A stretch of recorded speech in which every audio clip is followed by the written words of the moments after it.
राजस्थान की इस महिला को पहले कुछ दिन कब्ज की शिकायत हुई, उसके बाद उल्टियां शुरू हो गई और दस्त शुरू हो गए और उसके बाद पेट संबंधी कुछ विकार होने लगे। ऐसे में जब डॉक्टर के पास गई और डॉक्टर ने इसका पूरा शेड्यूल सुना तो जो डॉक्टर ने कहा आप हैरान हो जाएंगे। डॉक्टर ने कहा कि तुम आटा कौन सा खाती हो? उसने कहा मैं आटा जो फ्रिज में रखा होता है उसके बाद उसकी रोटियां बनाई जाती हैं। तो फिर डॉक्टर ने जो दिखाया वो मैं आपको दिखाती हूं कि जब आप आटा फ्रिज में रखते हैं तो क्या होता है, और आटे की वजह से इस महिला के पेट में डाइजेशन की प्रॉब्लम हो गई और इसे पचाने में बहुत ज्यादा दिक्कत आने लगी और उसकी वजह से उसको ये तमाम समस्याएं हो गई। दरअसल ये आटा जो है वो 2-2, 3-3 दिन तक फ्रिज में रख देती थी और उसके बाद देखिए जो फ्रिज में आटा यानी 24 घंटे से ज्यादा अगर आप आटा फ्रिज में रखते हैं तो उसके बाद उस आटे का क्या हश्र होता है।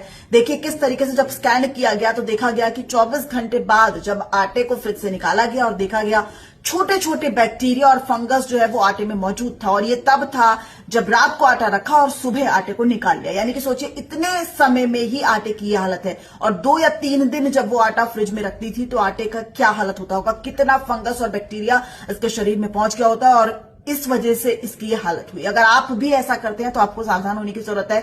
वहीं ज्योतिष में यह भी कहा जाता है कि आटा अगर आप बहुत ज्यादा समय तक फ्रिज में रखते हैं तो आपकी फाइनेंशियल कंडीशन भी बहुत ज्यादा पुअर हो जाती है। तो उस दृष्टि से भी आप देख सकते हैं। लेकिन सबसे बड़ी बात आपके स्वास्थ्य के लिए कितनी महत्वपूर्ण है कि आप आटा फ्रिज में मत रखिए। और अगर आप ताजा आटा गूंद कर उसकी रोटियां बनाएंगे तो आपको वो ज्यादा हेल्दी रहेगी, हाइजीनिक रहेगी और आपको स्वाद भी देखेंगे। जब आप बासी आटे की रोटी खाते हैं तो उसका स्वाद होता है वो बहुत ही कड़वा होता है और बहुत ज्यादा स्वाद भी नहीं आता। शक्ल भी देखिए, आप सफेद रोटी बनेगी अगर आप ताजे आटे की रोटी बनाएंगे और आप रखे हुए आटे की रोटी बनाएंगे तो वो थोड़ी सी ऐसी बनेगी कि आप बस खा लेते हैं। वर्किंग वुमेन ज्यादातर ऐसा करती हैं, लेकिन इस वीडियो को देखने के बाद मैं तो ऐसा नहीं करने वाली।